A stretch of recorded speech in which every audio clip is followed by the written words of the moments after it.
एक विश्वास, एक भरोसा, एक दृढ़ता जब ये हमारे भीतर होगी और हमारी कार्यशैली, हमारा कर्म यदि प्रबल होगा तो निश्चित है कि हम अपनी मंजिल तक पहुंचेंगे। आज सबसे ज़्यादा परेशानियां या सबसे ज़्यादा क्रम देखा जाता है तो ये देखा जाता है कि हम इंतजार में बैठे रहते हैं कि परमात्मा कुछ करेगा, परमात्मा कुछ करेगा, पर परमात्मा तो कहता है कि मैं करने को तैयार बैठा हूं, तू आगे तो बढ़। जब तू आगे बढ़ेगा, कदम बढ़ाएगा तो मैं खुद करूँगा। और ये संवाद हमारे यहाँ एक बार तुलसीदास बाबा गंगा जी के घाट पर बैठे हुए थे और वो लिख रहे थे, सिया राममय सब जगह जाने, पूरा संसार राममय। तुलसीदास जी ने चौपाई लिख दी, उठ के जाने लगे तुलसीदास बाबा। और तुलसीदास जी जब उठकर जाने लगे रिटर्न, तुलसीदास जी जब उठकर जाने लगे तो एक छोटा सा बच्चा दौड़ कर आया।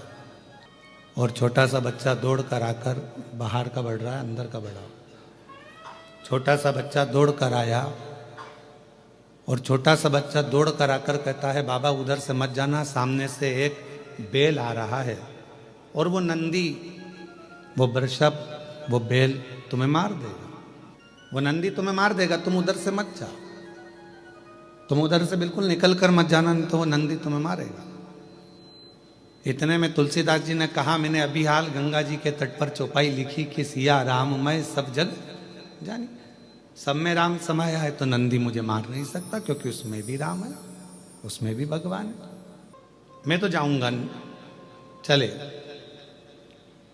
और इतनी देर में वो नंदी आया और तुलसीदास जी को सींग पे उठाया, पटक दिया, रोंद दिया और चलेगा। तुलसीदास जी को गुस्सा आया, गंगा जी के घाट पर, तुलसीदास जी को गुस्सा आया, गंगा जी के घाट पर वापस गए, कलम उठाया और चौपाई काटने लगे। इतनी देर में श्री हनुमान जी महाराज आए और हनुमान जी ने कहा, तुलसीदास जी तुम चौपाई क्यों काट रहे हो? कहा, मैंने लिखा कि सिया राममय सब जग जानी। जब मैंने सब में राम देखा था, नंदी में भी राम देखा था, बेल में भी राम देखा था, उस वृषभ में भी राम देखा था, तो उस बेल ने मुझे क्यों मारा? इसलिए मुझे ये चौपाई काटना। तो हनुमान जी बोले, तुम बेल में राम देख रहे थे, वो छोटा सा बच्चा आकर बताया, उसमें राम नजर नहीं आया कि उधर नहीं जाना है, वो रास्ता बेकार है, वो रास्ते में कोई खड़ा हुआ है, मार देगा तुमको, तुम्हें काट देगा। अगर कोई बच्चा आकर बता रहा है तो उसमें भी तो राम दिखना चाहिए। हम संपूर्ण ब्रह्मांड में राम देख रहे हैं, पर जो हमारे नजदीक में है, जो हमारे पास में है, जो हमारे करीब में है, हम उसमें परमात्मा का दर्शन नहीं कर पाते।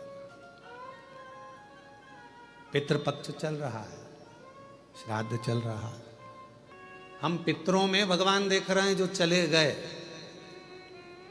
और जो घर में माँ बाप बैठे हुए हैं उसमें हम भगवान देख ही नहीं पा रहे।